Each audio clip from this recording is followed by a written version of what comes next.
Chers étudiants, salam alaikum. Bonjour, on va continuer la séance d'aujourd'hui avec... Tout d'abord, je vais rappeler ce qu'on a vu la dernière fois. Donc, dans la semaine prochaine, on a vu la notion de charge et on a dit qu'il y a des charges ponctuelles.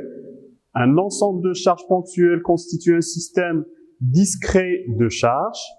Et puis, il y a des systèmes ou bien des distributions où il y a des charges qui sont distribuées en continu, en une seule dimension, en 2D et en 3D.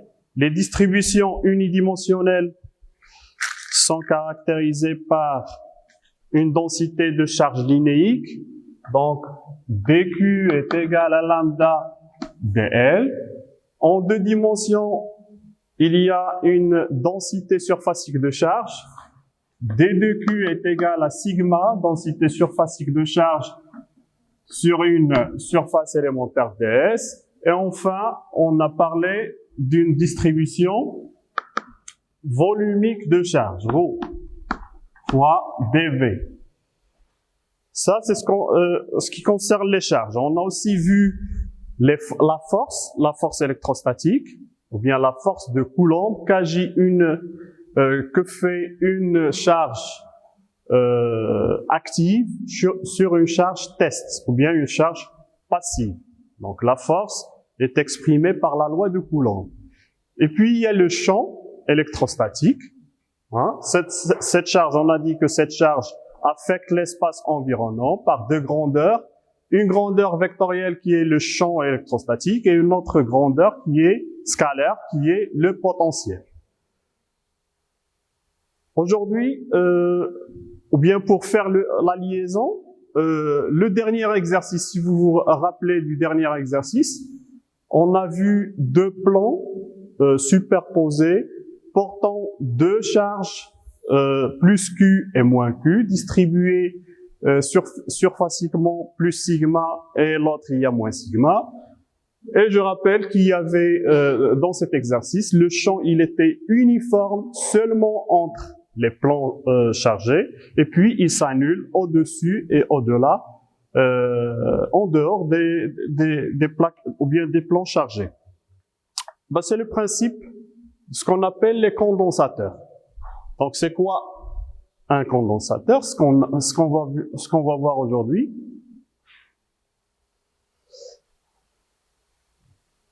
Voilà. On va voir tout d'abord c'est quoi un condensateur, à quoi il sert, quelles sont ses caractéristiques. Donc un condensateur c'est quoi? Un condensateur c'est un ensemble de deux conducteurs appelés armatures. Deux conducteurs ou bien deux armatures qui sont en équilibre électrostatique et en influence totale. Qu'est-ce que ça veut dire en équilibre électrostatique? C'est-à-dire qu'il n'y a pas de mobilité de charge. Ici, je parle de conducteurs. Donc, on a vu dans le cours que dans les conducteurs, il y a des charges libres. Donc, des charges libres qui peuvent se déplacer d'un atome à un autre.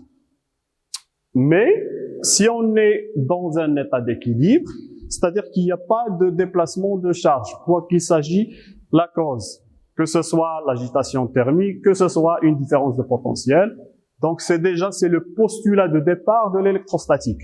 On est dans un cas où les charges ne se déplacent pas. Et puis, ces armatures, ils sont en influence totale. Qu'est-ce que ça veut dire en influence totale? C'est-à-dire que la charge se trouvant sur l'armature 1 est égale à moins la charge sur la deuxième armature. C'est-à-dire que n'importe quelle ligne de champ qui va partir de la première armature va atterrir dans la seconde. Je vais donner ici un dessin. Bon, si je prends par exemple un conducteur à l'intérieur d'un autre. Ces deux conducteurs sont en influence totale. Donc, sur sa surface, il y a des charges positives, plus Q, puisqu'ils sont en influence totale. Donc, la surface en vis-à-vis avec la première, il y a des charges moins Q. Exactement. Donc, Q est égal à plus Q, la charge du condensateur. Donc, si on va appeler ça la zone A, voilà, QA est égal à moins QB. Si on appelle ça la zone B. Et puis, quelle est la caractéristique principale des condensateurs? C'est ce qu'on appelle les capacités. Donc, c'est quoi la capacité d'un condensateur? Donc, la capacité d'un condensateur, c'est ce rapport, C est égal à la charge divisé par la différence de potentiel. C'est une caractéristique qui vient du principe de superposition. Donc, si on superpose, ou bien si on fait ici si on considère une charge alpha Q, donc il va engendrer un potentiel 1 sur 4 pi epsilon 0 alpha Q sur R. Et puis, si on sort le alpha, donc ça, on retombe toujours sur le même rapport. L'unité de la capacité, c'est le farad. C'est une unité énorme, très très grande. Donc, entre les deux conducteurs, il n'y a pas obligatoirement toujours le vide. Donc, ici c'est le champ E. Mais entre les deux, si on a le vide est caractérisé par sa permittivité électrique, la permittivité epsilon 0, mais si on a un autre milieu, donc en général, elle est caractérisée par ce qu'on appelle la permittivité diélectrique du milieu. Donc, à quoi servent les condensateurs? Ils servent à emmagasiner de l'énergie, à stocker de l'énergie. D'accord? C'est un réservoir de charge électrique. Et puis ce rapport, il est toujours positif. La capacité, c'est une grandeur qui est toujours positive. Donc maintenant, je vais donner, si on est dans le cas si on voulait calculer cette énergie, donc l'énergie d'un condensateur, elle est donnée par 1/2 la charge fois la différence de potentiel, ou bien 1/2 CQ carré, ou bien 1/2 Q carré sur C. C'est-à-dire que l'énergie, on peut la calculer par ce triplet. Soit charge, capacité, différence de potentiel. Charge, capacité, charge, capacité, différence de potentiel.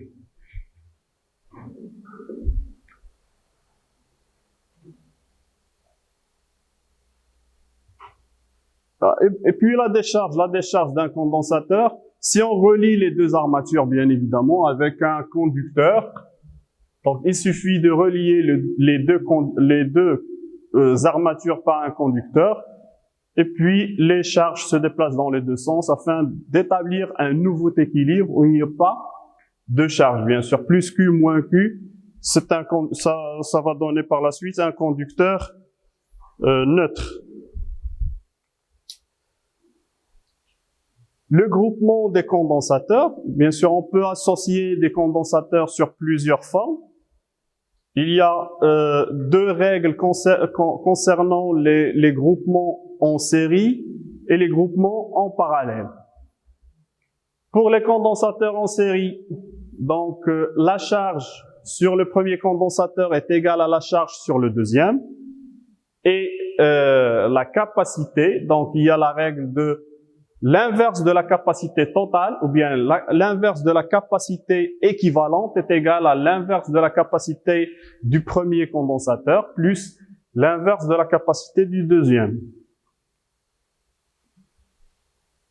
Et pour les groupements ou bien les associations en parallèle, déjà on a la même tension qui traverse les deux capacités en parallèle.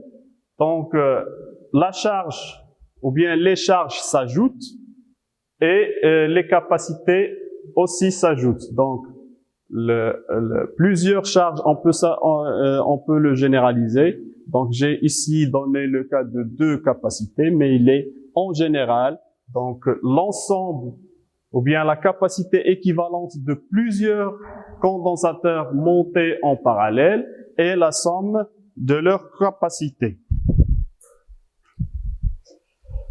On commence un premier exercice, mais avant de commencer le premier exercice, je vous invite à télécharger la série de Moodle. Il a comme le téléphone portable. Donc, comme ça, vous aurez les questions devant vous et on peut travailler en parallèle.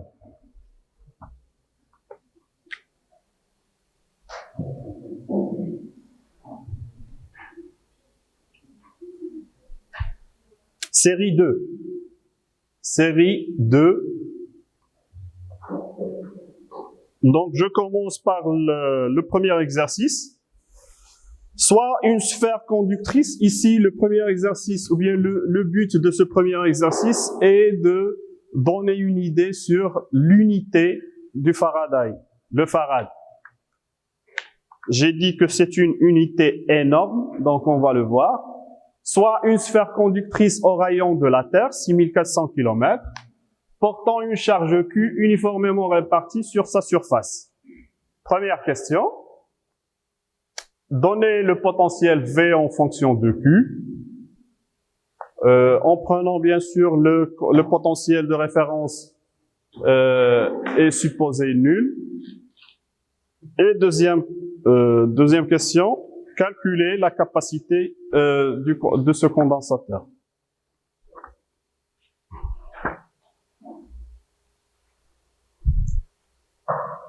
Le potentiel, c'est quoi? V est égal 1 sur 4 pi epsilon 0 quoi? K, d'accord.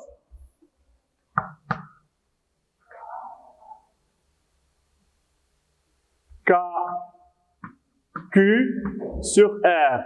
Dans ce cas, le R, il est connu et le Q est connu. Donc, R, bien sûr, plus une constante. Le potentiel par rapport à la référence, il est nul, donc il n'y a pas de constante, plus 0. D'accord. Ensuite, calculer la capacité.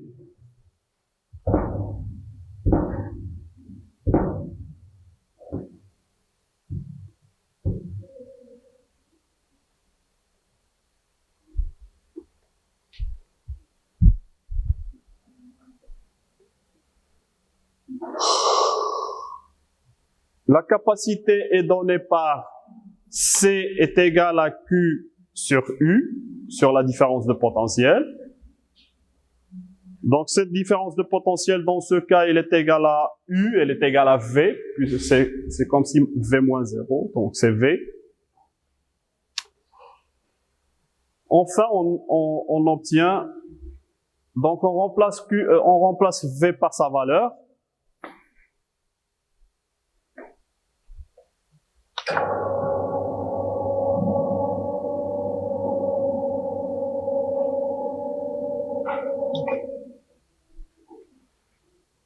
Voilà. Allez-y, allez-y.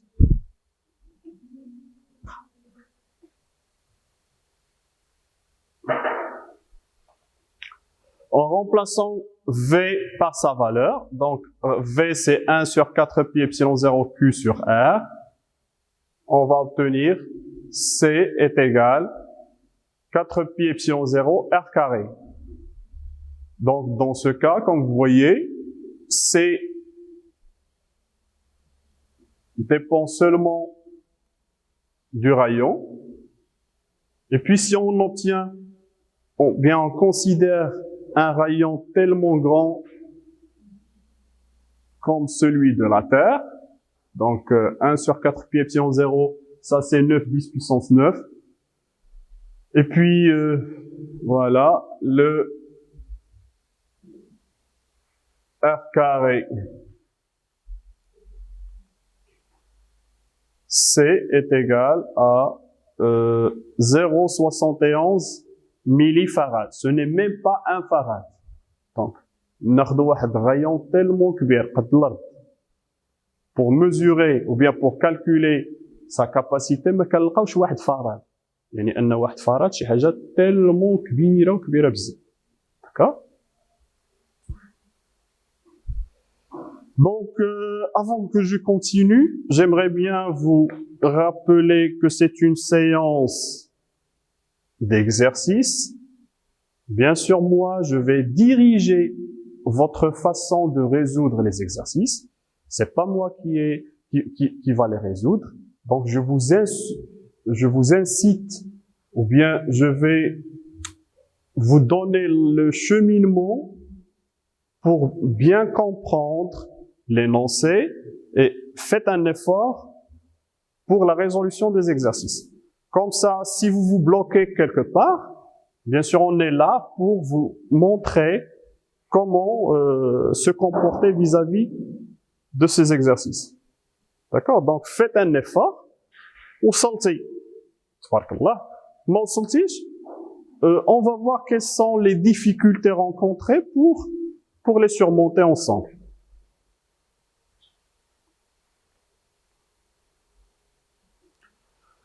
Je passe au deuxième exercice. Donc, je vais donner l'énoncé. نمشيو بشويه بشويه. Question par question. فيما تبلوكي دير ان افور. تخليش هادشي حتى شي نهار. دابا لا ريزوليسيون دير ان افور. تبلوكيتي غادي نعرفوك فين تبلوكيتي وندوزو نوريوك لو شومينمون. D'accord? على بركة الله. Le deuxième exercice, qu'est-ce qu'il dit? Un conducteur sphérique est un condensateur sphérique est constitué de deux sphères conductrices et concentriques. Concentriques, c'est-à-dire qu'ils ont le même centre.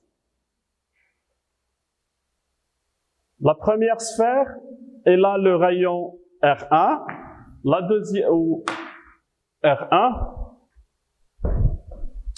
voilà,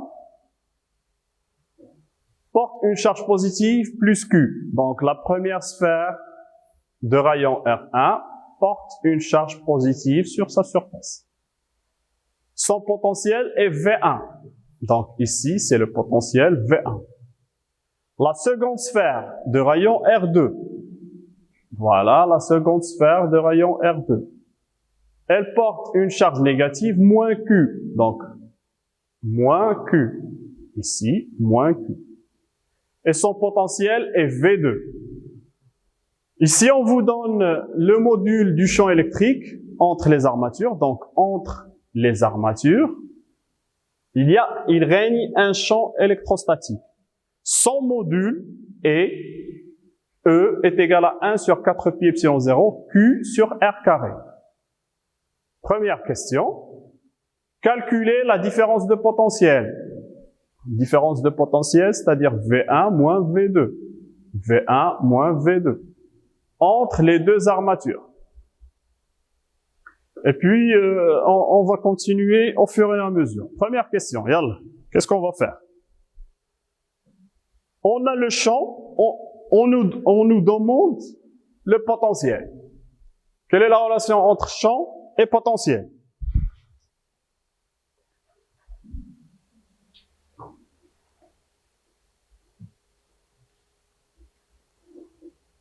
Oui.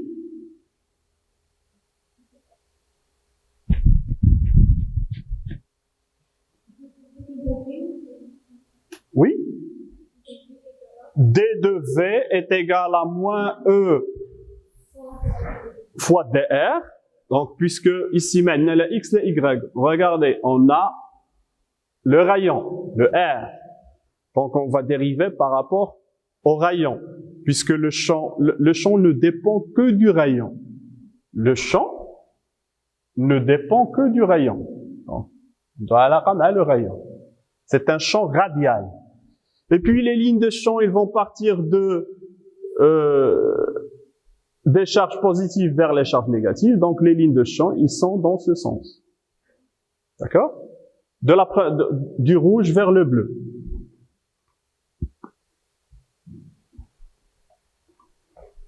Les lignes de champ, donc on a la première sphère, il y a plus Q sur sa surface.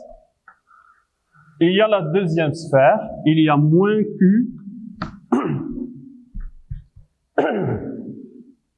Les charges à l'intérieur, mais à l'extérieur. D'accord? Non. Qui chauffe au moins Q, moins Q, moins Q. Donc, les lignes de champ, ils vont partir, le champ, il est dans ce sens. Ça, c'est le champ E. Il fuit les charges positives vers les charges négatives. Ici, il y a le potentiel V1. Ici, c'est le potentiel V2. D'accord?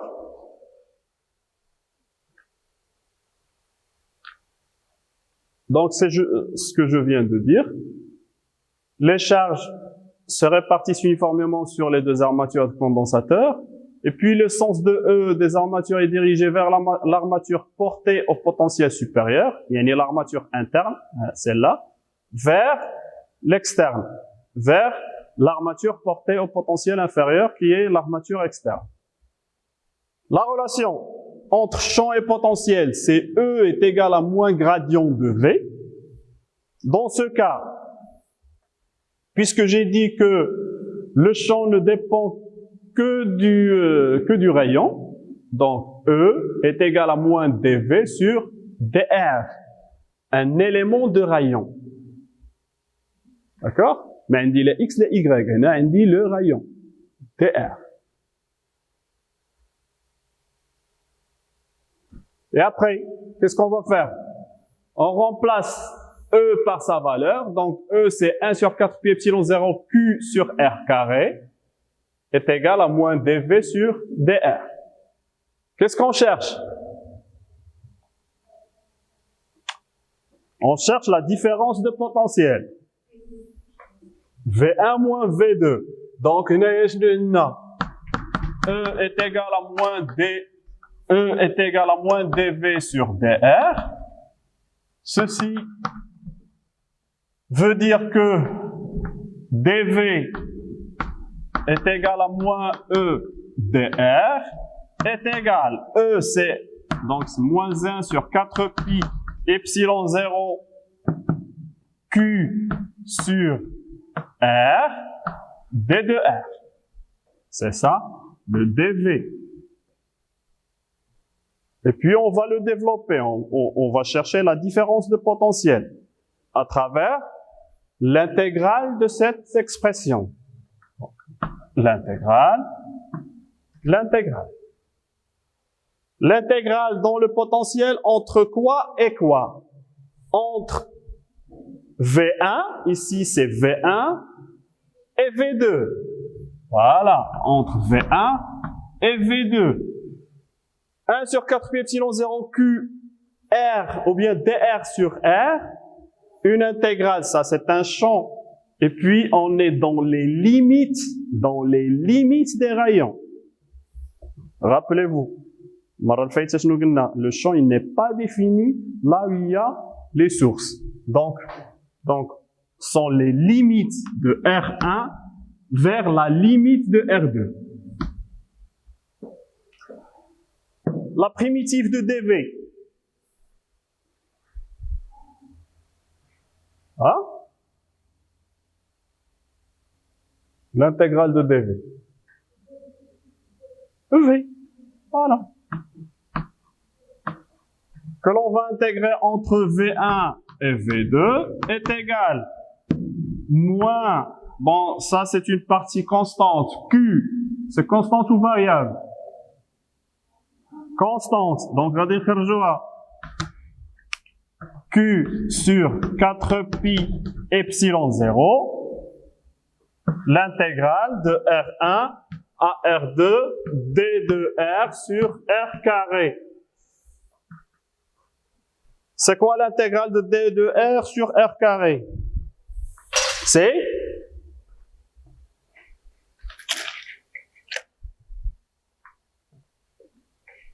les fonctions usuelles est égal, donc l'intégrale de dr sur r carré, c'est moins 1 sur r.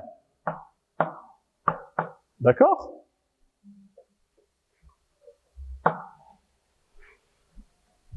Q sur 4 pi epsilon 0, j'ai dit que c'est moins 1 sur R entre les rayons R1 et R2. D'accord? Donc, je vais atteindre ici. Alors, la solution. Voilà. On est dans ce cas, V entre V2 et V1 est égal à moins Q sur 4 pi epsilon 0. La primitive de 1 sur R carré, de dr sur R carré, c'est quoi?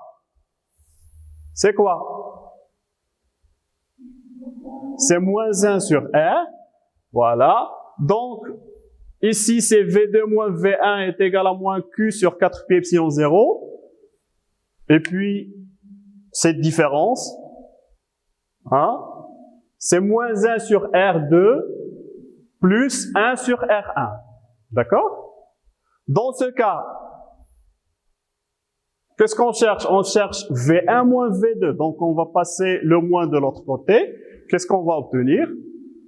V1 moins V2 est égal à Q sur 4 pi epsilon 0. Donc, R2 moins R1 sur R1 fois R2. Vous faites le calcul au fur et à mesure.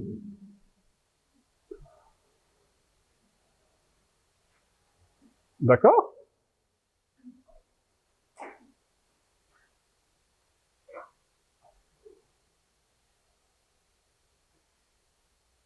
Donc, le seul astuce, c'est quoi? C'était de savoir la primitive de dr sur r carré.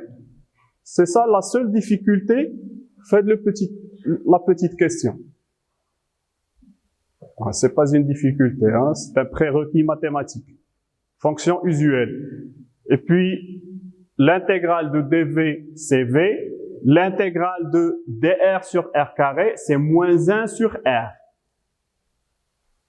C'est ce qu'il fallait savoir pour répondre à cette question. Ce sont des prérequis d'IEL, même pas le baccalauréat, je pense avant. On fait les rappels, monsieur Mouchki. On rafraîchit la mémoire. C'est bon, je passe? Deuxième question.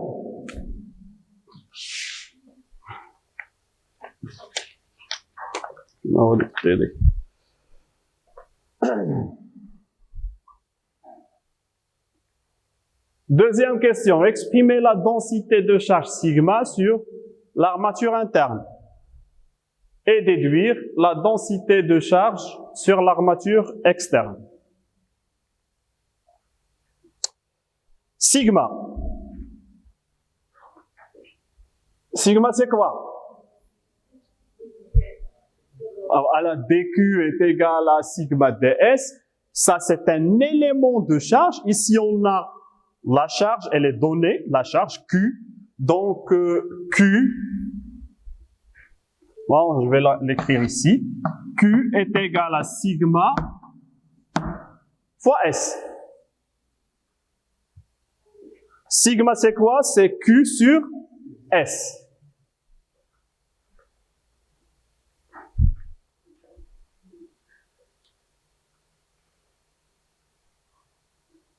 La distribution sur la première armature est égale à la charge sur la première armature divisée par la surface de la première armature. Je parle de cette petite surface à l'intérieur. Non. Sigma 1. Sigma 1, c'est Q1 sur S1.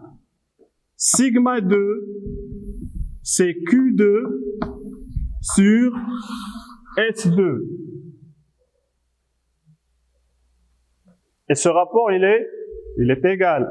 Sigma 1 est égal, sigma 1, la charge Q1, sigma 1 fois S1 est égal à sigma 2 fois S2. Le rapport, il est égal. Les surfaces ne sont pas les mêmes. Et puisque les surfaces ne sont pas les mêmes, les densités de charge ne sont pas les mêmes. Mais les charges, ils sont égales. L'une est positive, l'autre est négative. Puisque les deux conducteurs, ils sont en influence totale. C'est bon? Donc, la relation est de la Chine Narloun. Sigma. Je tire le sigma, c'est Q1 sur 4 pi R carré, 4 pi R1. Donc, sigma 1 sur la petite sphère de rayon R1 au carré. Et sur l'armature externe, yallah. Sigma 2, voilà, qu'est-ce qui change? Ah, le rayon et la charge. Voilà, sigma 2 est égal à Q2 sur 4 pi epsilon, sur 4 pi R2 au carré. Et puisque, comme j'ai dit, les deux armatures ils sont en influence totale, l'une à l'intérieur de l'autre, hein, n'importe quelle ligne de champ qui va décoller de la première sphère va atterrir sur la deuxième sphère. C'est-à-dire que plus Q1 est égal à moins Q2.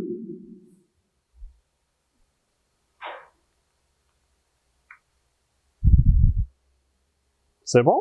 C'est pour cela qu'ils ont dit calculer sigma 1 et déduire sigma 2. Sigma 2 me fait calcul, c'est une déduction. Une fois que tu as l'astuce, la relation, alors vous changez Q1 par Q2 et le rayon R1 par R2. Qu'est-ce que question? Oui?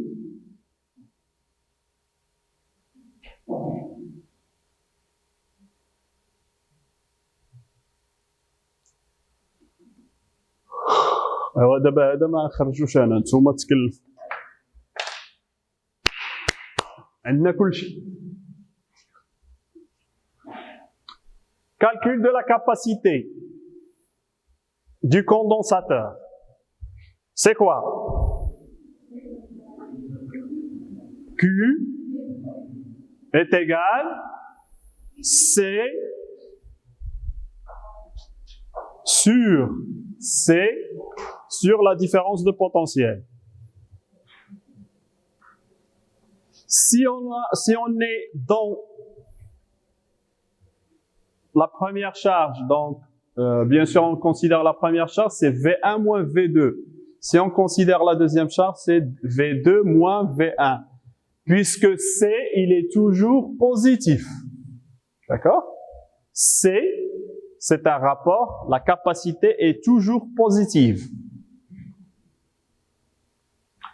On a V2 moins V1.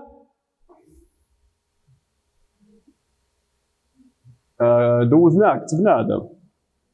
انا j'aimerais bien que نتوما تخرجوا هاد les exercices. V2 moins V1, voilà. Q sur 4 pi epsilon 0, R2 moins R1 sur R2 fois R1. Donc, on a la différence de potentiel. La charge, elle est donnée. Donc, elle est donnée, l'énoncé.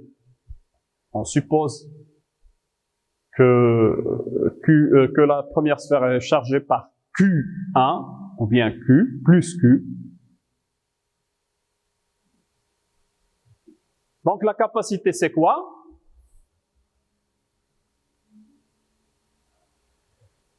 Donc, on remplace la différence de potentiel par sa valeur. 1 sur 4 pi epsilon 0 كانت لتحت ولا لفوق. R1, Q se simplifie. D'accord? Qu'est-ce qui va rester? Le R1, R2 sur R2 moins R1. Toujours, je vérifie que la capacité est positive. R2 moins R1, R2 est supérieur à R1. Donc, c'est positif. Tout le rapport est positif. Application numérique. À Kulchienna. 4 pi epsilon 0. Donc, ce qu'on sait, c'est 1 sur 4 pi epsilon 0. Et là, il y a comme ça.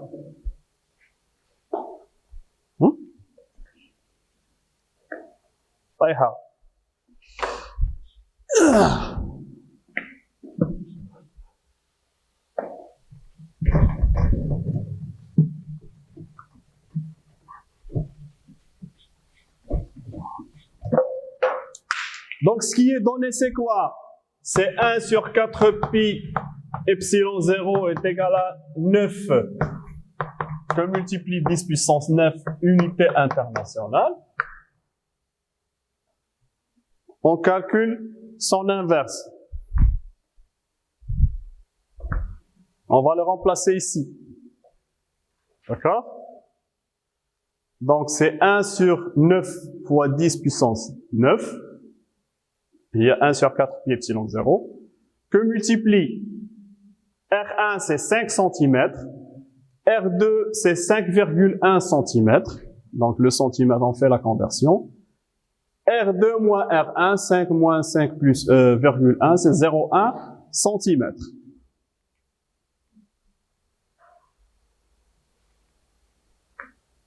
Donc, on va donner le résultat.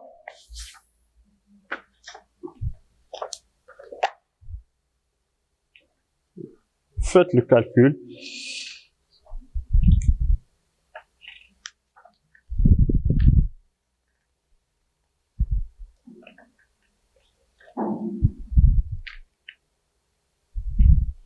« 2,83 picofarad.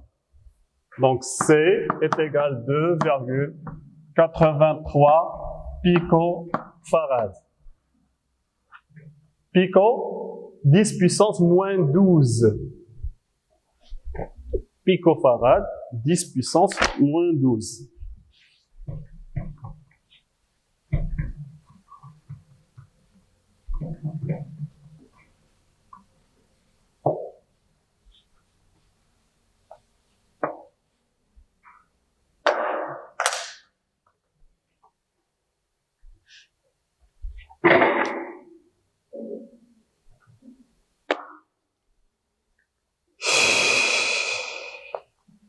Question suivante.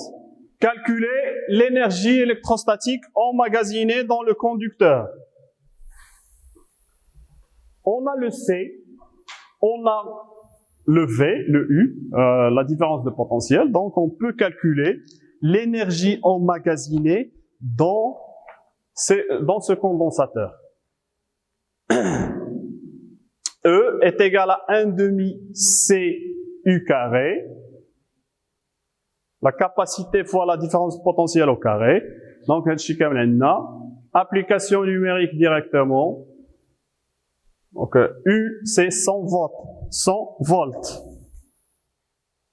Et puis, le résultat en l'énergie est en joules. D'accord?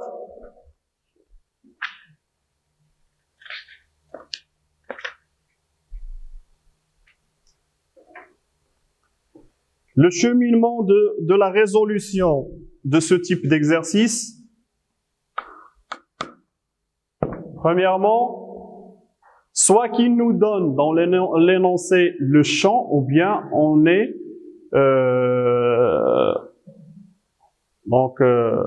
va le calculer.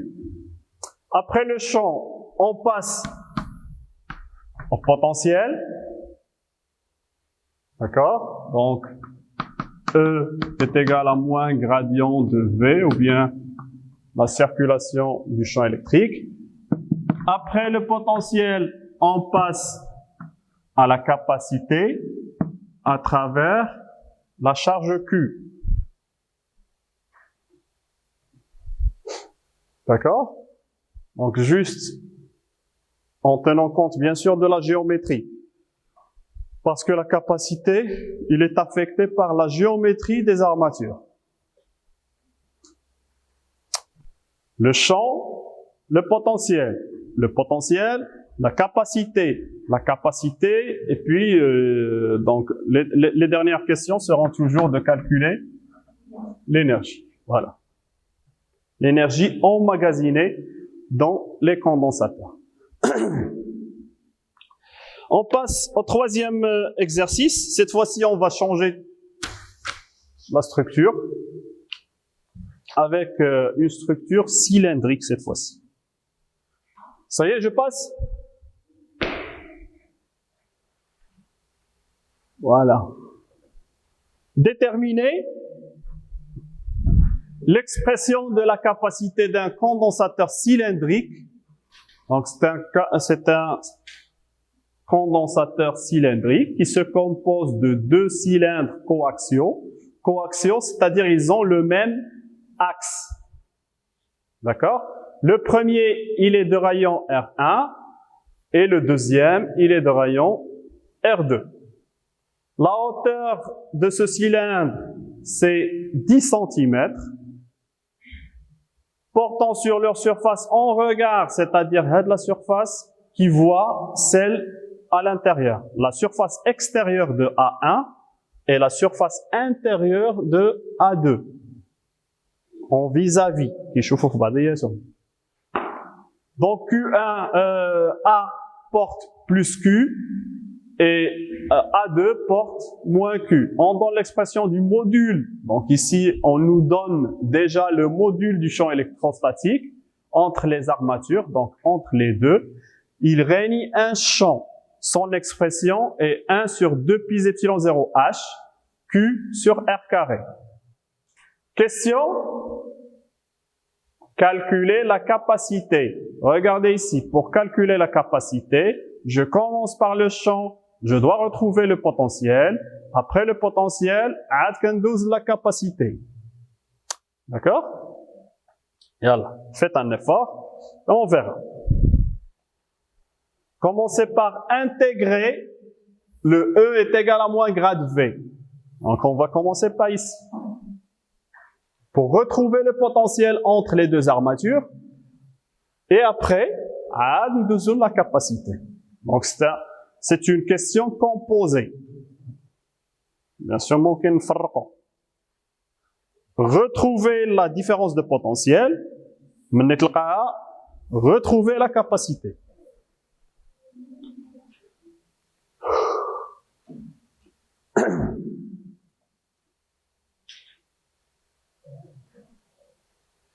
Donc le champ électrostatique entre les armatures, c'est quoi? V1 moins V2, le moins, quand V2 moins V1, ou V2, ou V1 moins V2, est égal, l'intégrale de R1, le rayon d'IL, le premier cylindre, le petit cylindre à l'intérieur. 1 sur 2 pi epsilon 0 H, Q sur R, dr. C'est quoi l'inconnu ou bien la variable dans cette expression? Et c'est quoi? Quelles sont les constantes faites de l'expression? Les constantes, c'est Q, 1, 2 pi epsilon 0 et H. H, elle est constante. De la quantité, on va la faire sortir de l'intégrale. Voilà. Maintenant, c'est mieux. Maintenant, on pose le doigt sur là où on doit faire le calcul. La primitive de dr sur r, c'est quoi?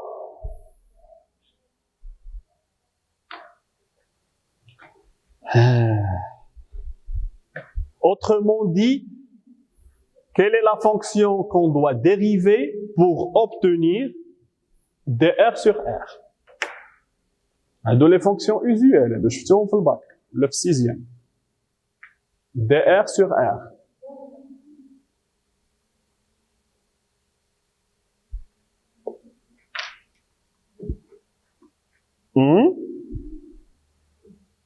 Voilà.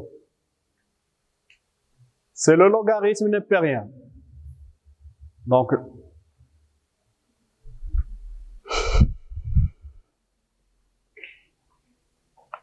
la primitive de dr sur r est égale au logarithme népérien de r plus une constante. Autrement dit, logarithme népérien d de ln de r sur d de r est égal à 1 sur r. C'est bon?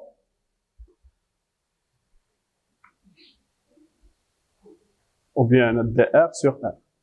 Il y a 1 sur r. dr sur r.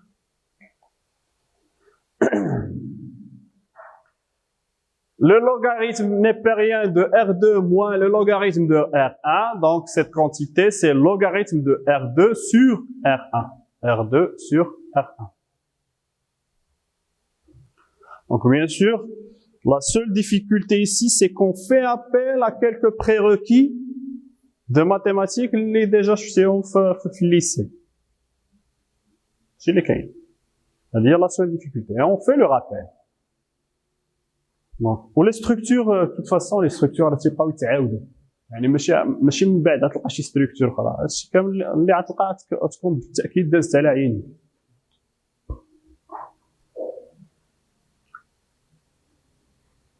Et par la suite, donc ici j'ai la tension, je passe à la capacité. La tension et la capacité, donc c'est QC est égal à Q sur la différence de potentiel, est égal 2pi epsilon 0 H sur, donc le Q qui est pchi, va rester 2pi epsilon 0 H sur logarithme népérien de R2 sur R1. Application numérique, 2pi epsilon 0. 2pi epsilon 0, il y a 10 puissance moins 19. Regardez ici. Hein. Donc on fait l'inverse, on multiplie par 2. Ça fait? Pour obtenir de la quantité. 2pi epsilon 0. Le H c'est 10 cm. C'est 10 fois 10 puissance moins 2.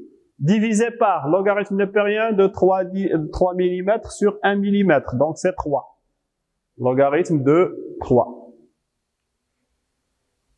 Après tout calcul fait, on va retrouver que la capacité du cylindre, de ce condensateur cylindrique, est égale à 197,7 nanofarad. Nano, c'est 10 puissance moins 9.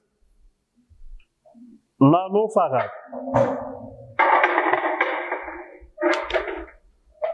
Allah. C'est bon?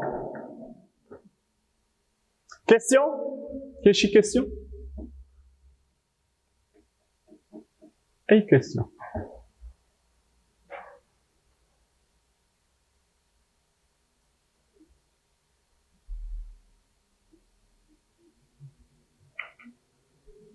Oui, mademoiselle?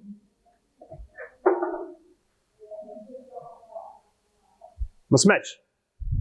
دويها بجد باش نسمعك. L'unité. ماشي parfois, selon le calcul. Hein, chauffe. L'unité, c'est le farad. Donc, le millifarad, c'est 10 puissance moins 3 farad. Le microfarad, c'est 10 puissance moins 6 farad. Le nanofarad, c'est 10 puissance moins 9 farad. Le picofarad, c'est 10 puissance moins 12 farad. D'accord? Bah, على حسب le calcul, une fois qu'il connaît une quantité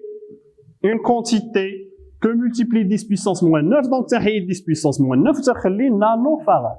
Dans ce cas, j'ai le nanofarad, c'est-à-dire que cette quantité-là, voilà, elle est fois 10 puissance moins 9. Le 10 puissance moins 9 est remplacé par le petit n, le nanofarad. Question? Oui?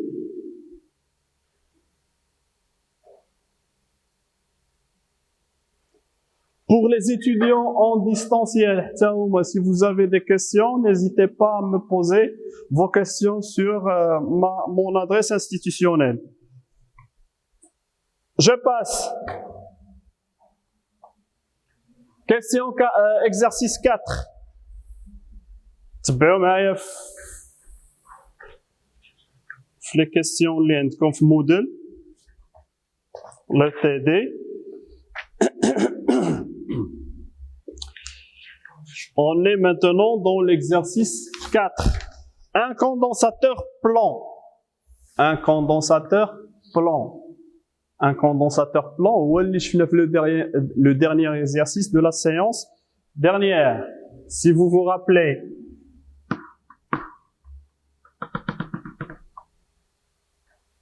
il y avait champ, il n'y avait pas de champ ici. Il y avait un champ uniforme à l'intérieur du plan qui est égal à sigma sur epsilon 0. Donc, dans ce cas, qu'un loi selon K. Bien sûr, mumkin selon X, selon Y, selon... D'accord? Le cas d'hier, la semaine dernière, qu'un selon K. Mais le condensateur plan, il a une surface S, la surface des armatures, c'est S est égal à 0,1 mètre carré, séparé par un diélectrique d'épaisseur E. Regardez, cette fois-ci, on n'a plus le vide. Les armatures, ils sont séparés par un diélectrique. C'est un isolant, un diélectrique. Donc, d'épaisseur E et de permittivité relative, epsilon R est égal à 2,1. Donc, parmi les relations qu'on aura besoin, la permittivité est égale à la permittivité de vide fois la permittivité relative. En général, lorsqu'on est dans le cas du vide, la permittivité relative du vide sera 1, et puis on considère que epsilon 0, dans le cas du vide. Mais, en général, pour n'importe quel diélectrique, il est caractérisé par une permittivité. La permittivité diélectrique est égale à la permittivité du vide fois la permittivité relative. D'accord? Question. Calculer la capacité du condensateur. On donne le module du champ électrostatique entre les armatures et E est égal à sigma sur epsilon 0.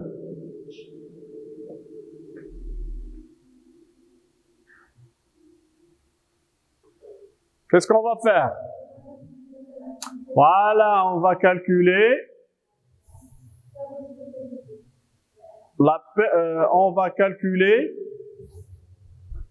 donc ici on nous demande de calculer la capacité du condensateur. Donc le module du champ électrostatique entre les armatures. Ah non, on va la question là.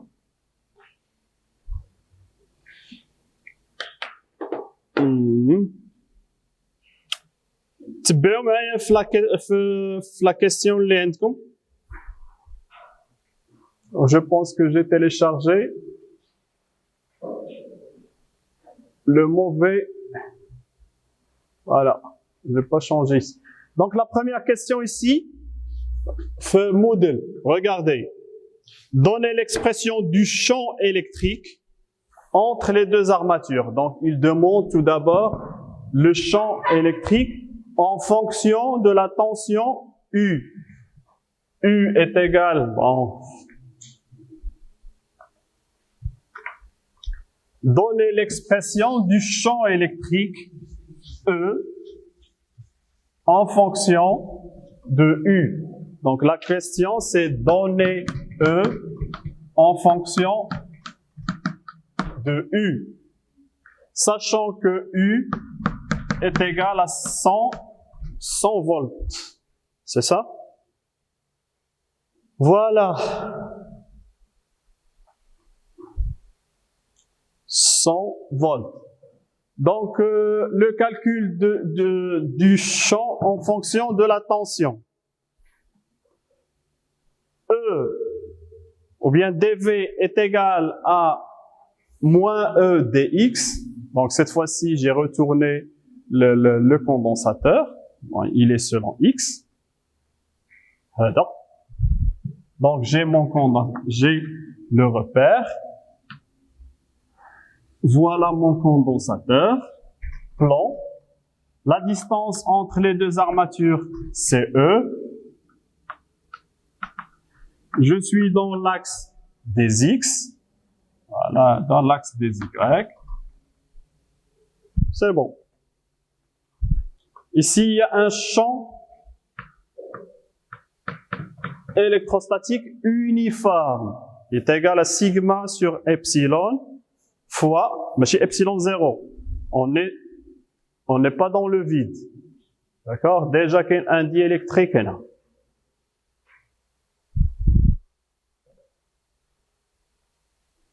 Et puis, puisque le champ est constant, qu'est-ce que je cherche? Je cherche d'écrire E en fonction de U. Donc, puisque E est constante, on peut la faire sortir de l'intégrale. Donc, V2 moins V1 est égal à moins E fois, voilà, l'intégrale de dx entre 0 et E, via E. Et enfin, on écrit le champ en fonction, on écrit la tension, le champ, pardon, on écrit E fonction de U, fonction de la tension entre les armatures, la différence de potentiel entre les deux armatures. Application numérique, le U, c'est 100 volts. Et le E, ça va être E.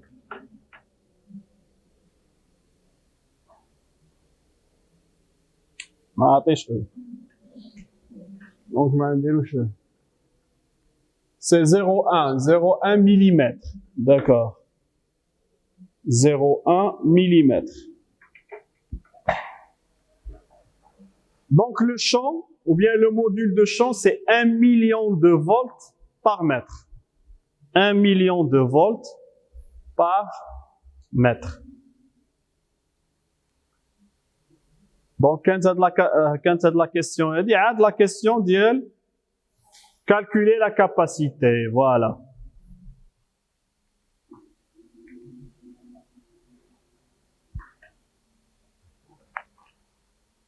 Comment calculer la capacité?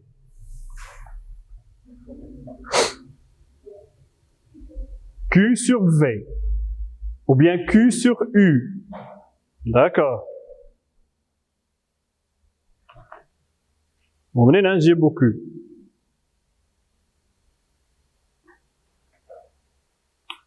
Bon, le U. Maintenant, le U, regardez. C'est très important le cheminement. Tout d'abord, on va utiliser le résultat de la question précédente. E est égal à sigma sur epsilon 0. C'est un champ constant entre les armatures. Est égal à la différence de potentiel divisé par E. E, c'est la distance entre les armatures. D'accord? Le U, on va calculer le U et le Q, un jibo, le sigma. Le Q, un jibo, sigma. Donc, c'est quoi sigma? La densité surfacique de charge. C'est la charge par la surface. La surface des armatures, elle est déjà donnée. Ça, on l'a déjà. La permittivité d'électrique, ben voilà. Epsilon est égal à epsilon 0 fois epsilon R. D'accord? Donc, on injecte ces deux équations ici. Voilà. 2 et 3 dans 1. On obtient, c'est-à-dire on va remplacer sigma par sa valeur, on va remplacer epsilon par sa valeur. Donc, ceci va nous donner la différence de potentiel est égale à Q fois E, la charge fois l'épaisseur, divisé par epsilon 0 fois epsilon R, fois la surface. Maintenant, j'ai le U en fonction de Q. Regardez, le U ou bien le V, en fonction de Q. ديك الساعات عاد كندوز calcul de la capacité. دايما عندي le même cheminement. تبع. Donc, nous remplaçons le U ici pour avoir finalement la capacité. Donc le Q كتمشي مع le Q et puis qu'est-ce qui va rester? C'est E sur epsilon 0 epsilon R fois S. Voilà, ça va nous donner epsilon 0 epsilon R S sur E, la surface sur l'épaisseur. Donc عندي دابا كلشي. عندي le epsilon 0, donc le epsilon 0 c'est le voilà, 10 puissance moins 9 sur 36 pi. Et puis la surface c'est 0,1 mètre carré. Le E c'est 0,1 millimètre. Voilà. Et la permittivité relative c'est 2,1. J'ai maintenant tous les ingrédients pour faire le calcul de la capacité. Il vient par la suite que C est égal à 18,6 nanofarad. Nanofarad. Donc, les racines qu'on a indiquées, toujours le cheminement, le champ, la différence de potentiel en fonction de Q. Et par la suite, je peux calculer la capacité. Enfin, si on nous demande la dernière question de l'énergie.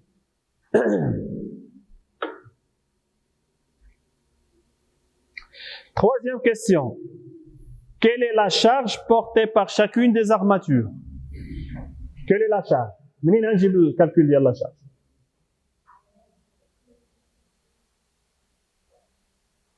Oui. J'ai la capacité.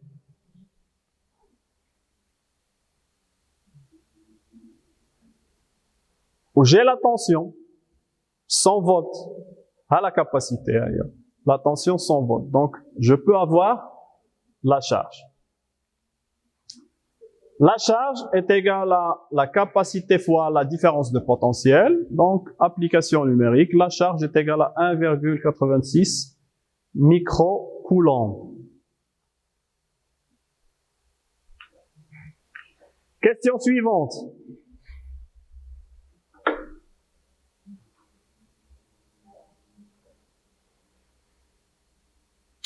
Quelle est la densité surfacique de charge portée par chacune des armatures? La densité surfacique.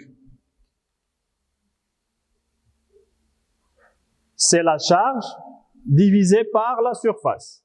C'est ça la densité surfacique de charge. La charge, je viens de la calculer. Et la surface, on l'a déjà. Je l'ai énoncé. 0,1 mètre carré. Voilà. Donc, on a sigma est égal à Q sur S. Donc, Q, c'est 1,86 microcoulombs. D'accord? Et la surface, c'est 0,1 mètre carré. La surface, c'est 18, la densité surfacique de charge, c'est 18,6 fois 10 puissance moins 6 coulombs par mètre carré.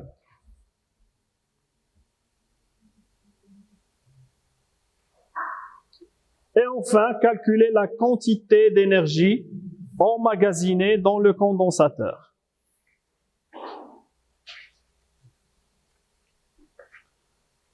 Calculer la quantité d'énergie emmagasinée sur le condensateur. L'énergie. Voilà. Donc, c'est 1 demi C carré. C'est 1 demi CU carré.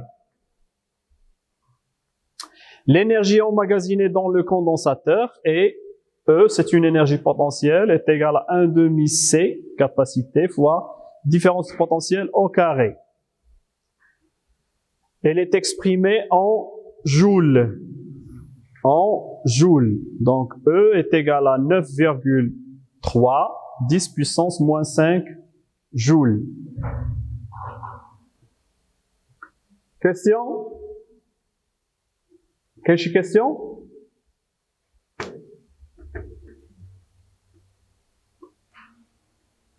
E, U, Q, C, E. La dernière question.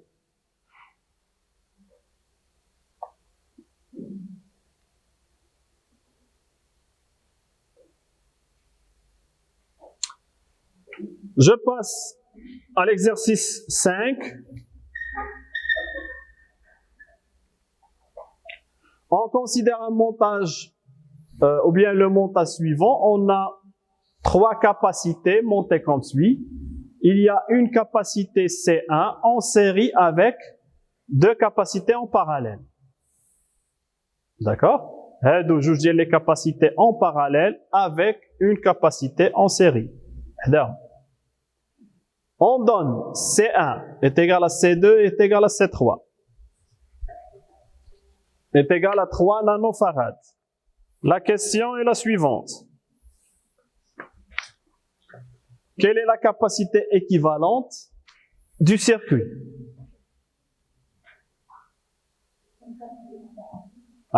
Qu'est-ce qu'on va faire? Le calcul des capacités.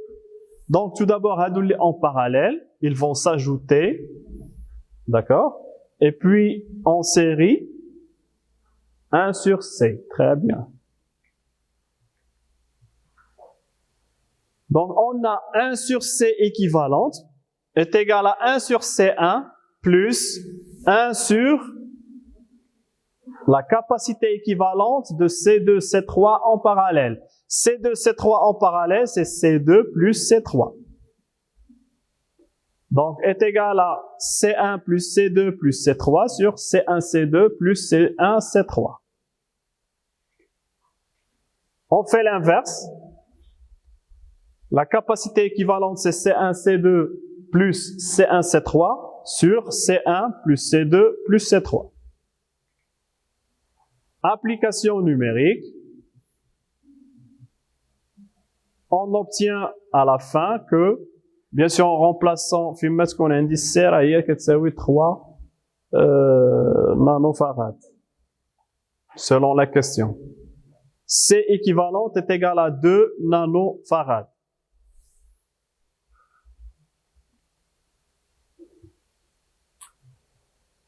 Question 2. Quelle est la charge de chaque condensateur si on applique une tension UAB est égale à 6 volts?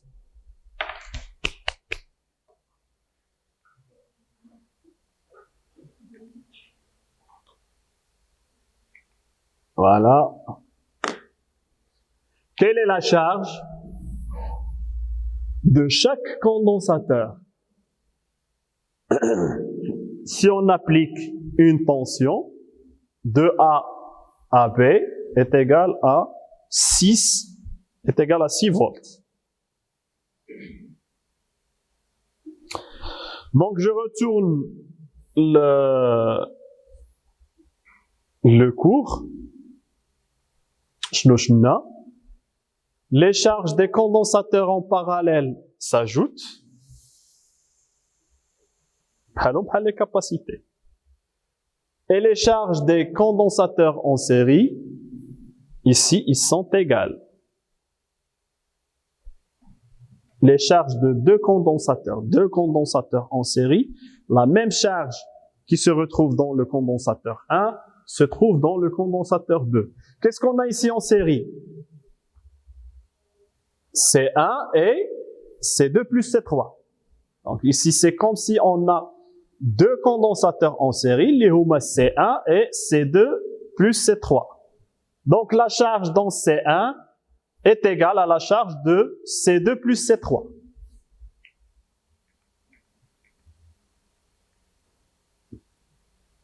Et puis la charge totale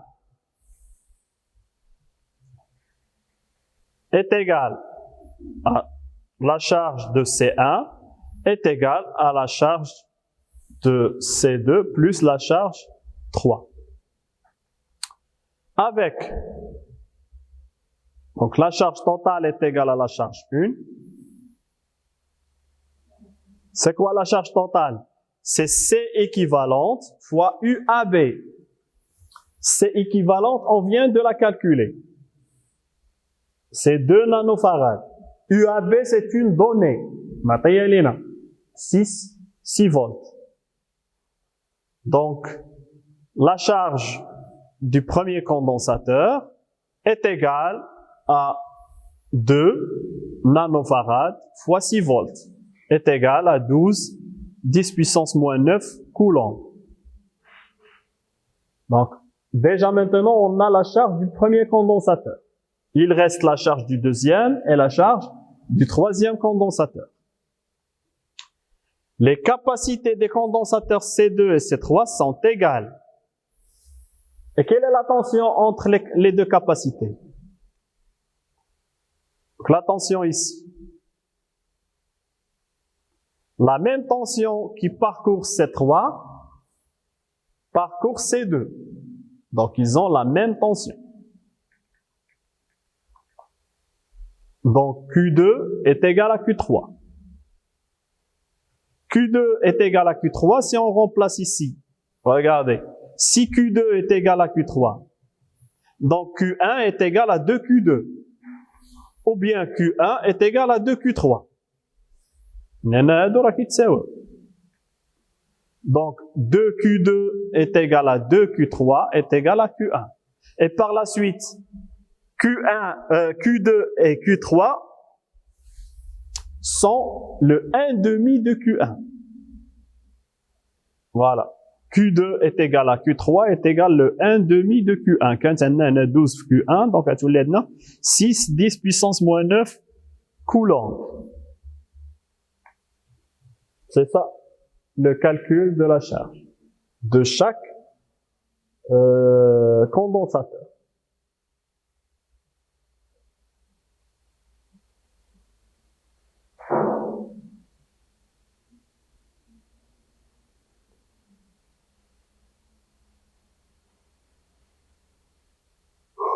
Maintenant, calculez la tension qui parcourt chaque condensateur.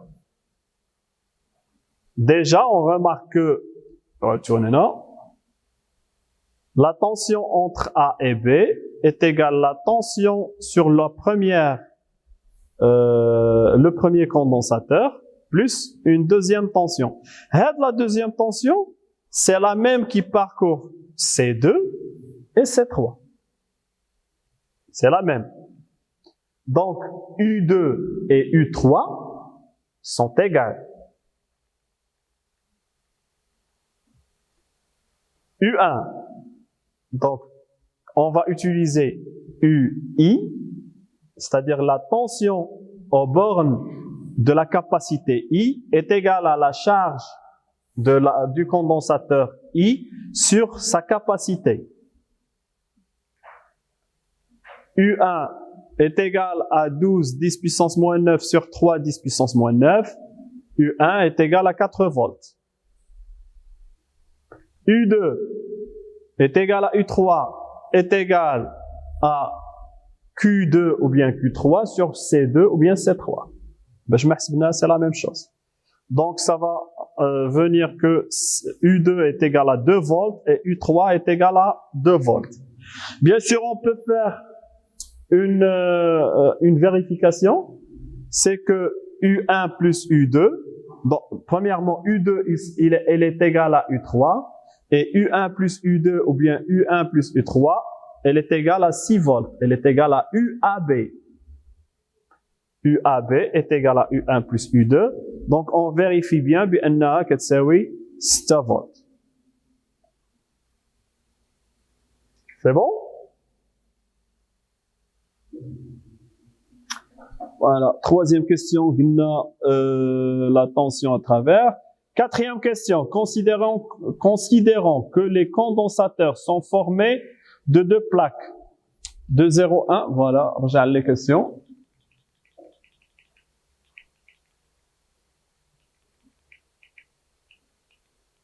On est dans 5. Voilà.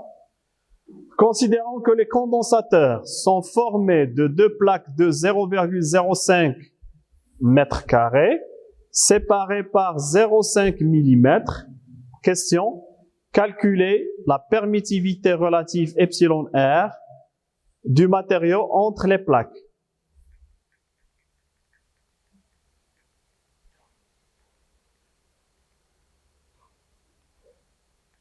La permittivité relative, epsilon R,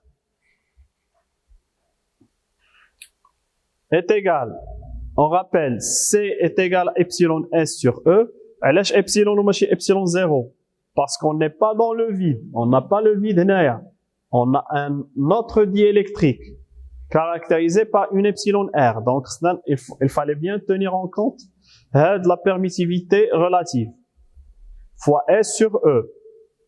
Donc, epsilon R, dans ce cas, c'est quoi? Donc, quand on l'a dit E, C fois E sur epsilon 0 fois S. L'application numérique, epsilon R. Epsilon R, c'est un paramètre, c'est une grandeur sans dimension. L'unité. D'accord? C'est relatif.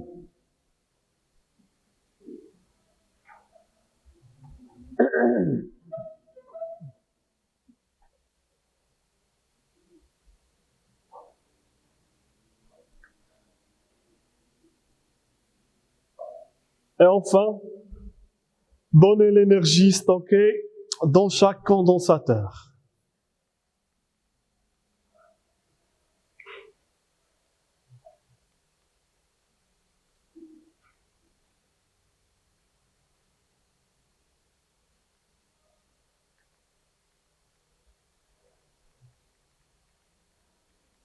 Cinquième question.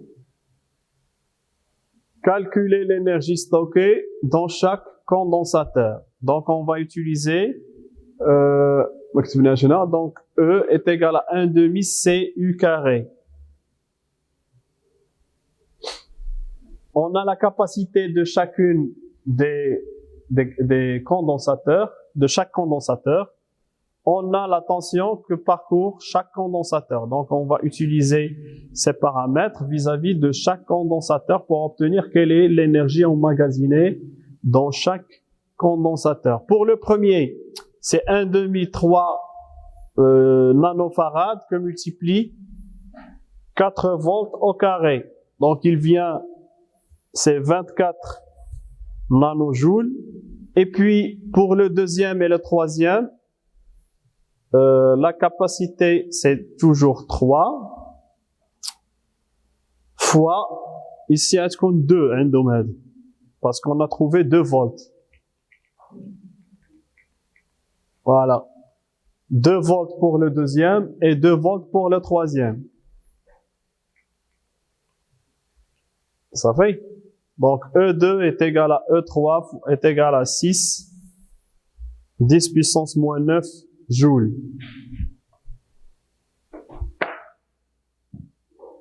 Salam al mursalin. Question?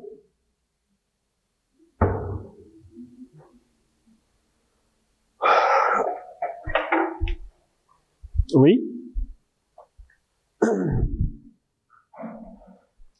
Donc, il y a 2-3 expressions à travers lesquelles on a fait tout ce calcul. L'expression de la charge, de la densité de charge surfacique, les condensateurs, on parle toujours des densités surfaciques de charge. Il y a le cheminement des calculs,